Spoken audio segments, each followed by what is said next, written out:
Hi and welcome to Danklord vs. Games. My name is Kevin and today we'll be taking a look at a newly released game called Downward. To be honest, there's not much of any story to take in. I started off by having the same questions as the main character, such as who am I, who are these guys, and what the fuck am I doing here? I'm not sure I really ever got any of those questions answered except for one. You're going to end up knowing what you're doing but not exactly why. Somewhere along the line, the main character just ignores all the questions because the main objective is far more interesting apparently. Quoting the store page from Steam, it says the following: Downward will let you set off on humanity's final adventure to seek out an explanation for the apocalypse that changed the Earth as we know it.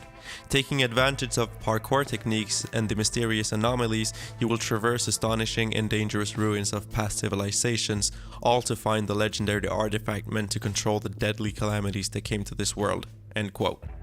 In layman's terms, without spoiling anything, you come to understand that this is a world that has been inhabited by a past civilization, and you set off to try and restore everything by finding 3 missing artifacts by jumping and climbing a lot. That's it.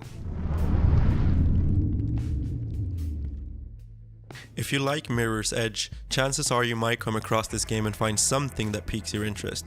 It uses the same basic formula of being a parkour game while delivering a linear story that progresses bit by bit for every step you take, but that's where the similarities end. There are no guns or anything similar to speak of, but there are mini bosses placed throughout the world that drops artifact fragments used to open up light walls. The bosses were not challenging and they all pretty much use the same idea. They walk towards you slowly, they hit you slowly, and occasionally they'll be vulnerable to your vicious mouse clicks. The other types of mini-bosses might have a different 3D model, but the routine is exactly the same, ya lazy fucks. Besides the mini-bosses, there are 2 other types of enemies. One stationary, and the other one being a suicidal drone that loves to blow up in your face unless dealt with appropriately. I mentioned that the fragments are used to open up light walls. The light walls acts as a progression gating system, whereas you need a certain amount of fragments in order to carry on to the next area. This ensures that you don't go where you don't belong or forces you to fight at least some mini bosses in order to get some easy fragments. I personally skipped a few bosses after a while and I didn't really get stuck progression wise, as some fragments were scattered throughout the world itself and really didn't require no fighting. I was kind of okay. As for the graphical quality, the visuals are just what you'd expect out of a game made with the Unreal 4 engine. It looks gorgeous and it ran really good on my setup, but that's where the polish ends. The platforming is the game's strongest point, but at no point does anything besides the visual come across as really well done. Supposedly being made by only 3 people, I'd not even expect them to take a dip into every corner of the gaming world. It tries to be an RPG by having unique collectibles you can sell for, you guessed it, currency, and you use the currency to get upgrades that are so uninteresting and boring that I literally only got 2 of them out of about 32. Next problem surfaces.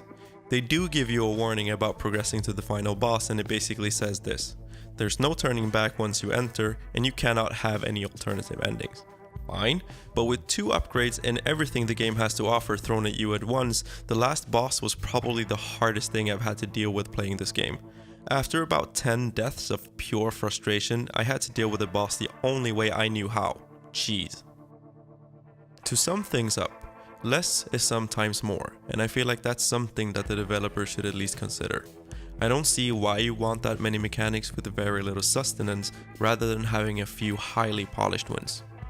It tries to give you an open world while still being very linear. It tries to give you epic voice acting, but it fails so hard to deliver proper emotion. It even tries to be an action game with bosses that seems to question their own goddamn existence. Nothing of the aforementioned really felt necessary.